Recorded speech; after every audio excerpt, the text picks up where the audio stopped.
তো এখন মাধ্যমিকের মরশুম চলছে, তাই ভাবলাম একটা মাধ্যমিকের স্ক্যাম নিয়ে আলোচনা করি। মাধ্যমিকের পরে একটা বিরাট স্ক্যাম ঘটে আমাদের সঙ্গে। আমাদের বলাটা ভুল, বিশেষ করে এই সায়েন্স বিভাগে যারা পড়ে তাদের। আসলে মাধ্যমিক যখন শুরু হয়, যখন জার্নিটা স্টার্ট হয়, তখন আমরা খুব জোশে থাকি, একদম যে একটা এই বছরটা একদম দেখিয়ে দেবো। কিন্তু রিয়েলিটি সেটা আর বলে লাভ নেই। যারা পড়াশোনা করার তারা করে নেয়, আর যারা, যাই হোক, আমিও করতে পারিনি অবশ্যই, অনেক ডিস্ট্রাকশন এসছে আর ভেসেই গিয়েছি সত্যি বলতে স্রোতে।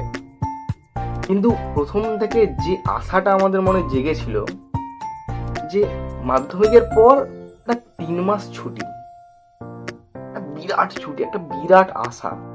সবাই বলতো যে মাধ্যমিকটা করে নে, তারপর 3 মাস ছুটি। মানে আমরা হয়তো সেই জোশেই বেশি পড়তাম যে একটা শেষ হবে, তারপরে 3 মাস ছুটি, ভাই ফিস্ট করবো, ঘুরতে যাব, কারো কথা শুনবো নি, কেউ কিছু বললে কানে তুলবো নি, মানে নিজেদের ক্যাশ লাইফ সেবাটা, নিজেদের একটা বিরাট জীবন থাকবে। কিন্তু রিয়ালিটিটা মানে খুব অন্য টাইপের একটা। আমাদের এখানেই একজন দাদা আছে, কমার্স নিয়ে পড়েছেন। এবার সে আমাদেরকে মানে প্রথম বলেছিল ব্যাপারটা যে আমি মাধ্যমিকের পর 70টা সিনেমা দেখেছি, দিনে 3 ঘন্টা 4 ঘন্টা করে গেম খেলেছি, বন্ধুদের সঙ্গে ঘুরতে গেছি, এবং এভরিথিং, যত ধরনের বদমাশি, যত ধরনের মজা, সব যেন সে করেছে। এবার আমরা সেখান থেকে যে মোটিভেশনটা পেয়েছিলাম, মানে মাউন্ট এভারেস্টের থেকে উঁচুতে আমরা মানে তখন লাফাচ্ছি, হাওয়ায় ডিগবাজি খাচ্ছি, তখন বিরাট জোশ। ওরে বাবা, মানে 3 মাস ছুটি, মানে এত বড় ছুটি আমরা কোনোদিন অ্যাকচুয়ালি লকডাউনের পর পাইনি। লকডাউনে একটা বিরাট ছুটি ছিল, তারপরে একটা ম্যাসিভ একটা ছুটি চাইছিলাম। বাট পরীক্ষা ধীরে ধীরে শেষ হলো, কারো ভালো হলো, কারো খারাপ হলো, অনেক এক্সপেকটেশন থাকে অনেকের, আমারও ছিল। সবকিছু মানে সবকিছু না আমাদের পারফেক্ট হয় না, জীবনে পারফেক্ট বলে কোনো শব্দ হয় না, ঠিক আছে। কিন্তু তারপরে যে আমাদের, ঠিক আছে, সবকিছু মিটে যাওয়ার পরেও আমাদের মনে একটা ছিল যে ঠিক আছে ভাই, এবার 3 মাস ছুটি। বাট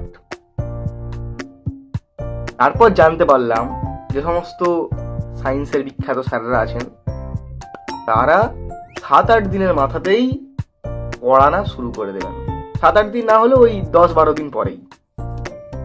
আমরা তো জানি 3 মাস পর পড়ানো চালু হবে, 3 মাস পরেই হবে, কিছু উপায় নেই।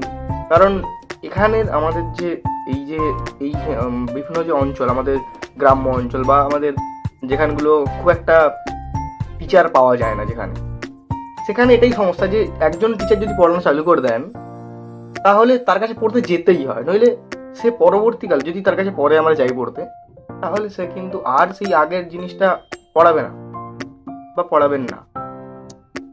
তাই সেই দ্য র্যাট রেস চালু হয়, দ্য র্যাট রেস, আর সেই ইঁদুর দৌড়ে আমরাও পা দিই। এবং সে মানে এইটা হচ্ছে আমার মনে হয় যে ক্লাস 10-এর পর বা মাধ্যমিকের স্টুডেন্টের মানে মাধ্যমিকের যে জার্নি, এরপরে সব থেকে বড় স্ক্যাম এটা।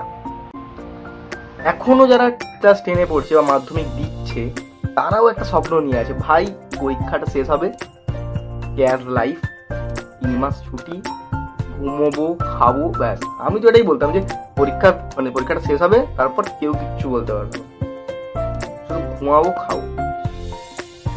বাট রিয়ালিটিটা অন্য, এক বাস্তবটা সত্যি খুব অন্য। কারণ এটা প্রথম আমাদের জীবনে একটা বিরাট স্ক্যাম। এখন মানে ছুটি পাওয়াটা খুব চাপের একটা ব্যাপার, কারণ বিশেষ করে এই সেমিস্টার চালু হয়ে গেছে, যার ফলে আমরা সেই যদি ছুটির কথা বলি, তাহলে সেই আর গরমের ছুটিতেও কোনো ব্যাপার, ওই গরমের ছুটির ওই নামেরই, স্কুলটা ছুটি থাকে কিন্তু বাদ বাকি সবই চালু থাকে।